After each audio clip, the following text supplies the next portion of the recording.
जाहिर सी बात है सर, इसका रिजल्ट आपके पास ही आया था। बीच में फिल्में 2 से 3 साल बैक क्यों हुई? क्यों जनता जनार्दन जो ऑडियंस हो सिनेमा हॉल के लिए बिहार जैसे प्रदेश में लोग ब्लैक टिकट लेके भोजपुरी फिल्में देखा करते थे। पंखे नहीं चलते थे, लोग शर्ट खोल के हवा लेते थे। उस फिल्म को लोगों ने देखना इग्नोर कर दिया। उसका रीजन था अश्लील चीजें। आज फिल्में साफ सुथरी बनी तो सूर्यवंशम ने रिजल्ट आपके सामने दे दिया सर। तो इसका सीधा सा उदाहरण आपको बता दूं, 2 लाइन में शब्द सर, सूर्यवंशम टाइप की सिनेमा बनेगी तो नो डाउट पूरी पब्लिक फिर जाएगी। हालांकि सूर्यवंशम फिल्म का कलेक्शन भी हेवी कलेक्शन है सर। इस साल का सबसे रिकॉर्ड कलेक्शन पिछले 3 सालों का रिकॉर्ड तोड़ दिया फिल्म ने। पवन सिंह के साथ भी कई सारे फिल्मों में पवन सिंह के दोस्त के रूप में आप काम किए हैं। खेसारी जी के भी साथ आप बहुत सारे फिल्म किए हैं। के साथ हमने 20 फिल्में की हैं। वही हुआ, बहुत सारे फिल्म और 18 फिल्म रवि जी के साथ किया हुआ है। 12-13 फिल्म निरहुआ जी के साथ किया है। कल्लू जी के साथ 5-6 है। चिंटू जी के साथ है। राकेश मिश्रा जी के साथ है। गुंजन सिंह के साथ है। देखिए राकेश जी, आजकल डिजिटल इंडिया का जमाना हो गया है और आजकल फेसबुक, इंस्टाग्राम, आजकल इसी पे सब कुछ, व्हाट्सएप, आजकल सारा खेला इसी पे हो चुका है। ये फेसबुकिया प्यार एक फेसबुक की कहानी है। एक सडनली एक मुलाकात एक फेसबुक पे होती है, उसी के माध्यम से पूरी कहानी की उन्होंने रचिता जो हमारे अमित साहब जी ने है उसको उन्होंने पिरोधा है, बांधा है और पूरे सूत्र को उस फिल्म को बांध के रखा है। और थॉट जो है एकदम बहुत प्यारा, बहुत सिंपल और बहुत ही पारिवारिक साफ सुथरा सिनेमा है। इस सिनेमा में आप देखेंगे तो आपको कहीं भी एक चीज बलगर आपको नहीं दिखेगी, न एक शब्द न एक सीन। इसका स्पेशली थैंक्स स्पेशल अगर किसी को जाता है तो सिर्फ अमित साहब जी को। हालांकि कुछ ऑडियंसों का भी ये मानना है कि दोनों के, खेसारी जी के और पवन जी के दिमाग में, दिलो दिमाग में शायद ये बैठ गया है कि भोजपुरी फिल्म इंडस्ट्रीज के जो भी हैं कर्ता धर्ता यही दोनों हैं। तो ऐसे में आपकी क्या ख्याल? देखिए राकेश जी, मैं आपको जानकारी के लिए बता दूं, मैं खेसारी जी के साथ भी सिनेमा किया हूं, पवन भैया के साथ भी किया हूं। खेसारी जी पवन भैया को अपना आदर्श, उनको अपना सीनियर मानते हैं, उनको बहुत इज्जत करते हैं और पवन भैया भी खेसारी जी को छोटे भाई की तरह ही प्यार करते हैं। उसका रिजल्ट आपको मिल गया होगा देखने के लिए काराकाट के चुनाव में। तो एक दूसरे के दोनों लोग सम्मान करते हैं और बाकी मीडिया है, किसको क्या करना है, किसको क्या करना है, आप हर किसी के मुंह पे तो ताला लगा नहीं देंगे। कोई भी कुछ बोलता है, हमसे भी लोग बहुत कुछ बोलते हैं, तो बोलने से क्या होता है। लेकिन मैं जानता हूं कि खेसारी जी कितना सम्मान करते हैं पवन जी का। पवन जी छोटे भाई की तरह मानते हैं खेसारी जी को। तो पहले की अपेक्षा अभी मौजूदा समय में क्या बदलाव आप देखते हैं? बदलाव देखिए राकेश जी, आप भी यूपी बिहार से बिलोंग करते हैं, हम भी यूपी बिहार से बिलोंग करते हैं। हम लोग वीडियो पे, VCR पे फिल्में देखे हैं, CD DVD पे भी देखे हैं, सिनेमा हॉल में भी देखे थे। बीच में जब हम लोग सिनेमा 35 सुपर 16 पे करते थे तो उस समय भोजपुरी सिनेमा का स्वर्णिम इतिहास चल रहा था। बीच में कुछ कारणों की वजह से सिनेमा हॉल एकदम फिल्में लेना बंद कर दिया। हमारी जनता जनार्दन जो देवता तुल्य है, फिल्में देखना, सिनेमा हॉल में जाना बंद कर दिया। लेकिन स्पेशली थैंक्स निशांत उज्ज्वल को, स्पेशली थैंक्स रजनीश मिश्रा जी को, कि जिन्होंने सूर्यवंशम बना के एक बार जो हमारी जनता जनार्दन है उनको घर से निकलने के लिए मजबूर करके सिनेमा हॉल में पहुंचाया और उसका रिजल्ट ये हुआ, film super duper blockbuster hit हुई, चल भी रही है। जी सर। और गलती से उस फिल्म का पार्ट मैं भी हूँ और उसमें डायरेक्टर भी हैं, अमित साहब जी भी हैं। अमित साहब जी ने निगेटिव रिव्यू किया है, मैंने पवन जी के दोस्त का रोल किया हुआ है। और आप टाइम मिले राकेश जी, मैं आपसे रिक्वेस्ट करूंगा कि एक बार विद फैमिली आप उस सिनेमा को देखिए। आपको ये लगेगा कि अगर इस टाइप का सिनेमा बनेगा तो लोग जरूर घर से जाकर सिनेमा देखेंगे। इस वक्त हमारे साथ भोजपुरी फिल्म सिनेमा जगत के एक बहुत ही बेहतरीन कॉमेडी स्टार अभय राय जी हैं। कई सारे भोजपुरी मूवी में आप लोग इनको देखे होंगे। अभी हमारी मुलाकात इनसे भोजपुरी फिल्म जो कि डायरेक्टर अमित कुमार सराफ जी द्वारा निर्देशित की गई फिल्म है फेसबुकिया प्यार। फेसबुकिया प्यार में इनसे हमारी मुलाकात हुई है। हम बात करेंगे फिल्म फेसबुकिया प्यार को लेकर के। हालांकि चर्चा तो हम इनसे भोजपुरी मूवी पर भी करेंगे। सबसे पहले अभय जी, स्वागत है आपका हमारे न्यूज़ चैनल। नमस्कार राकेश जी। सबसे पहले KR मीडिया के माध्यम से जितने श्रोतागण इस चैनल को देख रहे हैं उन सबको अभय राय का प्रणाम। चलिए अभय जी, आप तो काफ़ी बेहतरीन और पॉपुलर कॉमेडी स्टार हैं। भोजपुरी फिल्म में आपको जितने भी भोजपुरी फिल्म के स्टार एक्टर लोग हैं उन लोगों के साथ हम लोग देखे हैं। जी धन्यवाद। और बचपन से हम लोग आपको देखते आ रहे हैं। जी। और इत्तेफाक से आपसे हमारी मुलाकात आज हो गई है। भोजपुरी फिल्म जो फेसबुकिया प्यार है, इसके सेट शूट पर हमसे हमसे और आपसे मुलाकात हुई, या आपसे हमारी मुलाकात हुई जी। है। तो हम चाहेंगे आपसे बात करेंगे फ़िल्म जो फेसबुकिया प्यार फ़िल्म की जो शूटिंग चल रही है, इसको लेकर के हम बात करेंगे, चूँकि फ़िल्म डायरेक्टर अमित जी के द्वारा निर्देशित की गई फ़िल्म है। जी। और इस फ़िल्म में आप लोग जितने भी स्टार हैं भोजपुरी फ़िल्म के, सब लोग एक साथ नज़र आ रहे हैं। जी, जी। हमको बहुत ही मज़ा आ रहा है आप लोगों को देख कर के। आपको कैसा लग रहा है? देखिए राकेश जी, सबसे पहले स्पेशली थैंक्स अमित श्राफ जी को, स्पेशली थैंक्स इस फ़िल्म के निर्माता गणेश प्रसाद जी को। अमित श्राफ जी की ही सोच थी कि हम सारे कॉमेडियन को एक साथ लेके फ़िल्म बनाने का रिस्क उन्होंने उठाया है। जी, जी। नहीं, अभी तक कोई ये रिस्क उठाया नहीं था। जी, जी। और हम सबको एक सूत्र में बांध के रखना एक बहुत बड़ी बात थी, क्योंकि हम लोग एक दूसरे के कम्पटीटर हैं। जी, जी। लेकिन अमित जी के साथ सिनेमा करते वक्त हम लोगों का काम बीत गया, लेकिन ये महसूस नहीं उन्होंने होने दिया कि कोई एक्टर किसी से कमज़ोर है। जी, जी। हर किसी का कैरेक्टर उन्होंने बैलेंस करके रखा, हर किसी को हर ट्रीटमेंट दिया है। अगर किसी को एसी दिया है तो दूसरे को भी एसी दिया है। जी, अगर किसी को चटनी रोटी खिलाएं तो उसको भी चटनी रोटी खिलाएं। ऐसा नहीं कि अगर मटरू जी इसमें हीरो हैं तो उनके लिए सारा स्पेशल ट्रीटमेंट, जी, जी। जो मटरू जी के लिए है वो हम लोगों के लिए। सबको उन्होंने पूरी तरह से एकदम बैलेंस करके पूरे एक परिवार की तरह, जी। एक मुखिया की तरह वो यहाँ पूरा हम लोगों को हैंडल कर रहे हैं। चलिए अभय जी, चूँकि हम लोग अक्सर देखते हैं, चूँकि हम लोग जर्नलिस्ट हैं, तो एज़ ए जर्नलिस्ट हम लोग देखते हैं कि हिंदी मूवी में जी। देखा जाता है कि अक्सर कुछ ऐसे हिंदी मूवी है जिसमें हिंदी सिनेमा जगत के जी, जी। जितने भी जो कॉमेडी स्टार हैं उन लोगों को हिंदी फ़िल्म के डायरेक्टर एक साथ एक प्लेटफ़ॉर्म पर ला कर के एक फ़िल्म में काम देते थे, काम करवाते थे, मूवी तैयार करते थे। जी। और आज भोजपुरी फ़िल्म में पहली बार हम ऐसा देख रहे हैं कि अमित जी आप सभी हास्य कलाकारों को एक साथ लाए हैं, एक मूवी में काम दिए हैं, काम कर रहे हैं, करवा रहे हैं। तो ये तो हम पहली बार देखे हैं और देख भी रहे हैं। तो एक साथ जो आप लोग एक साथ नज़र आ रहे हैं, तो फ़िल्म का जैसा कि टाइटल दिया गया है फेसबुकिया प्यार, जी। तो इसके स्टोरी के बारे में हम आपसे जानना चाहेंगे कि आखिर इस फ़िल्म में क्या है? नाम भी इसका अजब-गजब का नाम है, फेसबुकिया प्यार। तो क्या है इस फ़िल्म में, क्या कुछ ख़ास है? देखिए राकेश जी, आजकल डिजिटल इंडिया का ज़माना हो गया है और आजकल फेसबुक, इंस्टाग्राम, आजकल इसी पे सब कुछ, व्हाट्सएप, आजकल सारा खेला इसी पे हो चुका है। ये फेसबुकिया प्यार एक फेसबुक की कहानी है। एक सडनली एक मुलाकात एक फेसबुक पे होती है, उसी के माध्यम से पूरी कहानी की उन्होंने रचिता जो हमारे अमित श्राफ जी ने है, उसको उन्होंने पिरोधा है, बांधा है और पूरे सूत्र को उस फिल्म को बांध के रखा है। और थॉट जो है एकदम बहुत प्यारा, बहुत सिंपल और बहुत ही पारिवारिक साफ सुथरा सिनेमा है। इस सिनेमा में आप देखेंगे तो आपको कहीं भी एक चीज़ वल्गर आपको नहीं दिखेगी, न एक शब्द, न एक सीन। इसका स्पेशली थैंक्स स्पेशल अगर किसी को जाता है तो सिर्फ अमित श्राफ जी को। जी, जी। अच्छा, अमित श्राफ जी चूँकि बहुत अच्छे एक्टर भी हैं, अच्छे आर्टिस्ट हैं, कई सारे भोजपुरी मूवी में काम भी किए हैं।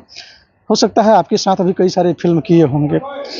अमित श्राफ जी इस फ़िल्म को निर्देशित कर रहे हैं जी। और इस फ़िल्म के लिए लोकेशन जो चूज़ किया गया है, लोकेशन जो चुना गया है, नेपाल का पहाड़ी इलाका, सर्लाही जिला का जो पहाड़ी क्षेत्र है, ये चूज़ किया गया है। तो नेपाल में आप पहली बार फ़िल्म शूटिंग करने के लिए आए हैं क्या? जी नहीं राकेश जी, इसके पहले मैंने एक फ़िल्म किया था नेपाल में ही, मैं तेरा आशिक। जी। उसमें अंकुश राजा की पहली फ़िल्म थी, लेकिन नेपाल था, लेकिन वो एरिया भैरवा बुटवल साइड में आता है, वो सोनौली बॉर्डर के पास में है।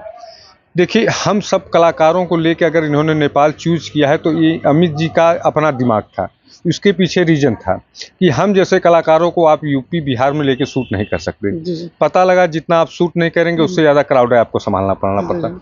यहाँ की पब्लिक जो है कोऑपरेशन वाली पब्लिक है, जी, जी। एकदम हेल्पफुली पब्लिक है और लोकेशन जो इनको चाहिए वो सारी चीज़ें इनको अवेलेबल हो जा रही हैं। लोकेशन भी होटल से बहुत ज़्यादा दूर पे नहीं है, 2 से 3 किलोमीटर के अंतर्गत सारे लोकेशन हैं और इनको जितनी भी फैसिलिटी अमित श्राफ जी को यहाँ मिल रही है शायद और कहीं अन्य जगहों पर नहीं मिल पाएगी। इस मूवी में डिजिटली रूप से एक्टर और एक्ट्रेस में लव हुआ होगा, तो डिजिटल का बात आ रहा है। तो आप लोग जिस समय फ़िल्म का शुरुआत किए थे, उस समय जो टेक्नोलॉजी इतना फास्ट नहीं था। आजकल तो हर हाथ में मोबाइल हम लोग देख रहे हैं। जिस समय से आप मूवी कर रहे हैं उस समय इतना जो डिजिटल फास्ट नहीं था, क्योंकि हर हाथ में मोबाइल नहीं था। आपके समय में आप लोग जब मूवी कर रहे थे तो फिल्में उस वक्त सिनेमा घरों में लगा करती थी। जी लोग सिनेमा घरों में जाकर के फिल्म को देखा करते थे। डीवीडी का कैसेट आता था, सीडी का कैसेट आता था, सीडी का कैसेट आता था, उसको खरीद करके लोग मूवी देखा करते थे। तो पहले की अपेक्षा अभी मौजूदा समय में क्या बदलाव आप देखते हैं? बदलाव देखिए राकेश जी, आप भी यूपी बिहार से बिलोंग करते हैं, हम भी जी। यूपी बिहार से बिलोंग करते हैं। हम लोग वीडियो पे, वीसीआर पे फिल्में देखे हैं, सीटी डीवीडी पे भी देखे हैं, सिनेमा हॉल में भी देखे थे। बीच में जब हम लोग सिनेमा 35 सुपर 16 पे करते थे जी तो उस समय भोजपुरी सिनेमा का स्वर्णिम इतिहास चल रहा था। जी बीच में कुछ कारणों की वजह से सिनेमा हॉल एकदम फिल्में लेना बंद कर दिया। जी हमारी जनता जनार्दन जो देवता तुल्य है, फिल्में देखना सिनेमा हॉल में जाना बंद कर दिया। जी लेकिन स्पेशली थैंक्स निशांत उज्ज्वल को, स्पेशली थैंक्स रजनीश मिश्रा जी को, कि जिन्होंने सूर्यवंशम बना के एक बार जो हमारी जनता जनार्दन है उनको घर से निकलने के लिए मजबूर करके सिनेमा सिनेमा घर हॉलों तक को पहुंचाया जी। और उसका रिजल्ट ये हुआ, फिल्म सुपर डुपर ब्लॉकबस्टर अभी हिट अभी हुई। चल भी रही है। जी सर, जी। और गलती से उस फिल्म का पार्ट मैं भी हूँ जी और आपके उसमें डायरेक्टर भी हैं, अमित श्राव जी भी हैं। अमित श्राव जी ने निगेटिव रोल जी। किया है, मैंने पवन जी के दोस्त का रोल किया जी। हुआ है। और आप टाइम मिले राकेश जी, मैं आपसे रिक्वेस्ट करूंगा कि एक बार विद फैमिली आप उस सिनेमा को देखिए। आपको ये लगेगा कि अगर इस टाइप का सिनेमा बनेगा तो लोग जरूर घर से जाकर सिनेमा देखेंगे। चलिए जी जी, ये जो आप इसकी जिक्र कर रहे हैं, एक साथ पूरे फैमिली के साथ जा कर के सिनेमा घरों में मूवी को देखना, जी भोजपुरी फिल्म इंडस्ट्रीज पर एक आरोप लगता है अश्लीलता को लेकर के। लोगों का कहना होता है कि भोजपुरी मूवी में अश्लीलता को दिया जाता है। फैमिली के लोग एक साथ मिल कर के भोजपुरी मूवी देख नहीं पाते हैं। तो इसको लेकर के पहले जो फिल्में आया करती थी और आजकल की जो फिल्में हैं, कुछ बदलाव है कि नहीं? जाहिर सी बात है सर, इसका रिजल्ट आपके पास ही आया था। जी। बीच में फिल्में 2 से 3 साल बैक क्यों हुई? जी जी क्यों जनता जनार्दन जो ऑडियंस हो सिनेमा हॉल के लिए बिहार जैसे प्रदेश जी में लोग ब्लैक टिकट लेके भोजपुरी फिल्में देखा करते थे। पंखे नहीं चलते थे, लोग शर्ट खोल के हवा लेते थे। जी उस फिल्म को लोगों ने देखना इग्नोर कर दिया। उसका रीजन था अश्लील चीजें। आज फिल्में साफ सुथरी बनी तो सूर्यवंशम ने रिजल्ट आपके सामने दे दिया जी। सर। तो इसका सीधा सा उदाहरण आपको बता दूं, 2 लाइन में शब्द सर, सूर्यवंशम टाइप की सिनेमा बनेगी तो नो डाउट पूरी पब्लिक फिर जाएगी। अगर हालांकि सूर्यवंशम फिल्म का कलेक्शन भी हेवी कलेक्शन है। सर इस साल का सबसे रिकॉर्ड कलेक्शन पिछले 3 सालों का रिकॉर्ड तोड़ दिया फिल्म ने। जी जी आप उम्मीद नहीं कर सकते सर, उम्मीद से बदतर उसका रिपोर्ट है सर। चलिए, आपको तो हम लोगों ने देखा है कि पवन सिंह के साथ भी कई सारे फिल्मों में पवन सिंह के दोस्त के रूप में आप काम किए हैं। खेसारी जी के भी साथ आप बहुत सारे फिल्म खेसारी किए जी हैं। के साथ हमने 20 फिल्में की जी, हैं वही हुआ, बहुत सारे फिल्म और किए 18 फिल्म रवि जी के साथ किया जी, हुआ है। 12-13 फिल्म निरहुआ जी के साथ किया है। कल्लू जी के साथ 5-6 है, जी, चिंटू जी के साथ है, राकेश मिश्रा जी के साथ है, गुंजन सिंह के साथ है जी। और भी कई फिल्में हैं, कुछ याद भी नहीं रहता है। तो अभी चूंकि हम हाल फिलहाल 1-2 दिन पहले एक इंटरव्यू देखे हैं पवन सिंह जी का, जी तो इंटरव्यू में जब से इंटरव्यू वो दे करके आए हैं, हालांकि इसके पहले खेसारी जी भी इंटरव्यू दिए थे, तो खेसारी जी के इंटरव्यू को लेकर के, पवन जी के इंटरव्यू को लेकर के अभी अपने यहाँ कंट्रोवर्सी चल रही है और दोनों को लेकर के विवादें छिड़ गई है। जी और इंटरव्यू से ऐसा लगता है कि दोनों एक दूसरे को, दोनों अपने आप को ऊंचा दिखाने में इंटरव्यू में ऐसा प्रतीत हो रहा है। हालांकि कुछ ऑडियंसों का भी ये मानना है कि दोनों के, खेसारी जी के और पवन जी के दिमाग में, दिलो दिमाग में शायद ये बैठ गया है कि भोजपुरी फिल्म इंडस्ट्रीज के जो भी हैं कर्ता धर्ता यही दोनों हैं। तो ऐसे में आपकी क्या ख्याल है? देखिए राकेश जी, मैं आपको जानकारी के लिए बता दूं, मैं खेसारी जी के साथ भी सिनेमा किया हूं, पवन भैया के साथ भी किया हूं। खेसारी जी पवन भैया को अपना आदर्श, उनको अपना सीनियर मानते हैं, उनको बहुत इज्जत करते हैं और पवन भैया भी खेसारी जी को छोटे भाई की तरह ही प्यार करते हैं। उसका रिजल्ट आपको मिल गया होगा देखने के लिए काराकाट के चुनाव जी में। जी, काराकाट के तो चुनाव एक में। दूसरे का दोनों लोग सम्मान करते हैं और बाकी मीडिया है, किसको क्या करना है, किसको क्या करना है, आप हर किसी के मुंह पे तो ताला लगा नहीं देंगे। कोई भी कुछ बोलता है, हमसे भी लोग बहुत कुछ बोलते हैं, तो बोलने से क्या होता है। लेकिन मैं जानता हूं कि खेसारी जी कितना सम्मान करते हैं पवन जी का। बहुत सम्मान पवन जी करते हैं, हम छोटे लोग भी भाई की तरह मानते हैं खेसारी जी को। तो सर दुनिया है, कुछ भी कुछ बोले, कोई क्या कर सकते। चलिए, हम लोग तो औरों के बारे में बहुत सारी बातें कर लिए हैं, लेकिन हम आपसे आपके बारे में बात करेंगे। जी जौनपुर का एक छोटा सा ग्रामीण सुदूर इलाका, और उस ग्रामीण सुदूर इलाके से, हालांकि आपके गांव का नाम हम मिस कर रहे हैं, आप बताइएगा जरूर गांव का नाम। तो उस ग्रामीण सुदूर इलाके से निकल करके भोजपुरी फिल्म इंडस्ट्रीज में कॉमेडियन स्टार के रूप में अपने आप को स्थापित करना, एक एक युवा को क्या जर्नी है, ग्रामीण सुदूर इलाके से निकल करके भोजपुरी फिल्म में सर, आने का क्या जर्नी? राकेश जी, एक पिक्चर आई थी धर्म जी की तहलका, जी जी उसमें गाना था बहुत कठिन है डगर पनघट की। जी जी सेम वही कहानी मेरे साथ थी। मैं जिस परिवार से हूँ उसमें न सिनेमा से कोई लेना देना है, न जी। कोई मंच से कोई लेना देना है, न कुछ से लेना देना था। मुंबई चला गया, मेरे गांव के कुछ लोग थे, उनसे जाके पूछा कि भैया फिल्म कहाँ बनता है। तो मैं तो गया था, घर वाले जानते थे कमाने, लेकिन मैं तो गया था फिल्म के चक्कर में। जी लेकिन जिनके पास गया तो कोई वेल्डिंग का काम करता था, तो कोई गाड़ी चलाता था, तो कोई कुछ करता था। वो लोग बोले भैया फिल्म कहाँ बनता है पता ही नहीं। जी जी एक दिन घूमते टहलते आदर्श नगर गया, मैं बोला भैया यहाँ फिल्म कहाँ बनता है, कोई कुछ बताया न कुछ, चला गया। तो मैं सर भुखमरी का शिकार, एक यूपी बिहार का लड़का जब 24-25 साल का होता तो उसके घर वाले उससे उम्मीद रखते हैं कि एक बच्चा गया कमाने तो कुछ घर भेजेगा। कुछ भी और जहाँ आप रुके हैं वहाँ भी आप किराया आपको देना होगा, आपको खाने के लिए भी पैसे देना होगा। तो मुझे एक लड़के ने अमूल बटर में एज ए सेल्समैन रखवा दिया था और मुझे 3,000 रुपये की तनख्वाह उसमें तय हुई थी। और मुझे मुंबई के कई इलाके मिले थे, एक दिन लग वाइज मुझे मड़ एरिया मिल गया था। जब मैं ऑर्डर लेने जा रहा था, देख रहा था जगह जगह शूटिंग हो रही थी, तो मैं बोला बेटा अब हरा मंजिल अब मिल गई, अब कहीं नहीं जाना। जाते जाते सबका पैर और छूता रहता था, ऑर्डर बाद में लेता था होते जाते। एक दिन ऐसे थके हाल लौटे आ रहा था, एक स्पोर्ट बॉय बोला कि भैया भोजपुरी करना है तो कल मनीषा बंगलों में देदा पृथ्या छोटू छलिया की पहली फिल्म थी, उसमें 8-10 हवलदार हैं, अगर जाओ मिल लो तुम्हारा काम हो जाए। गया राकेश जी, आप बिलीव नहीं करेंगे, सबसे छोटा हवलदार मैं ही था। और जब सबका ऑडिशन लिया गया कोई नहीं बोल पाया, मैं बोल दिया था। डायरेक्टर थे अजीत श्रीवास्तव जी, तो बोले इसको तीनों सीन में रखो। तो राकेश जी खाना खाया, फर्स्ट क्लास चिकन दाल रोटी जो भी बना था। जब पैकअप हुआ 1,000 रुपया पाया, तो मैं बोला भाई जो 1,000 एक दिन का तो 30 दिन का 30,000। नौकरी हमने छोड़ दिया, नौकरी छोड़ दी है। 3 महीना तक कोई पिक्चर है नहीं। फाइनली गांव चलाया, 50 रुपया जेब में था, चलाया। फिर एक दिन घर पे बैठे बैठे सोचा, मैं बोला हमारी जगह यहाँ नहीं है, अब हमको फिर मुंबई जाना होगा। बम्बई गए, मेरे एक मित्र से उसमें एसोसिएट थे अजय गुप्ता जी, पटना से हैं। तो मुझे इन्फिनिटी पे बोले कि कल चलो एक शूटिंग है, मार दे गोली, क्यों ना बोली, रवि किशन जी हीरो थे, उसमें पत्रकार का रोल है, चलो दिला दूंगा, एक दिन का काम है, 500 रुपया मिल जाएगा हमको। चलिए, संजोग से उस रोल करने के लिए हम लोग पनवेल गए। तो उस रोल के लिए मैं हवलदार के लिए गए थे, धामा वर्मा जी, इनको मच्छर काट लिया है, भाग गए बम्बई। सुबह जब इनको ढूंढा गया तो पता लगा बम्बई है। तो ऑन द स्पॉट हमको खड़ा किया गया, आनंद फानंद में दाढ़ी बाल किसी तरह कटा पिटा।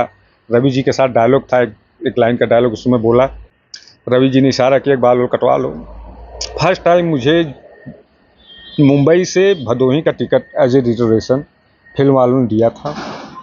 फिर वहीं से राकेश जी कैरियर शुरू हुआ, फिर आज आपके सामने हूँ। बड़े स्टार के रूप में, कॉमेडी स्टार के रूप में। सर मैं स्टार, चलिए आपने मैं स्टार नहीं मानता हूँ अपने आप को, एक समर्पित कलाकार मानता चलिए हूँ। आपने सभी आर्टिस्टों के साथ काम किया है, सभी एक्टरों के साथ काम किया है, दिनेश जी के भी साथ काम किया है, रवि जी के भी साथ आपने काम किया है, पवन खेसारी जी के भी साथ आपने काम किया है, और अपने डायरेक्टर अमित जी के भी साथ आपने काम किया है। जी, तो पहले का जो लाइफ स्टाइल पहले का जो था और फिल्म में आने के बाद का जो लाइफ स्टाइल है, दोनों में क्या अंतर पाते हैं आप? मैं अपने में हाँ अपने सर, मैं डाउन टू अर्थ आदमी हूँ। मुझे सिनेमा में भी मिलेंगे तो इसी तरह मिलेंगे, और सिनेमा के बाहर भी मिलेंगे तो अभयरा इसी तरह तो मिलेंगे। आप तो वेशभूषा से लग नहीं रहा है कि आप हम सर गांव में भी इसी तरह टहलते हैं, जी सिनेमा में भी इसी तरह टहलते हैं।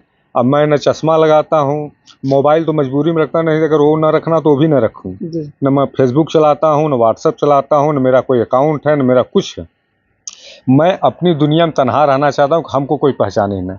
अब मैं अपनी ज़िंदगी जीना चाहता हूँ, बस सिनेमा कर रहा हूँ, करते रहिए। और मेरे अंदर वो नहीं है कि मैं स्टार हूँ, मैं बस एक भोजपुरी का समर्पित कलाकार हूँ।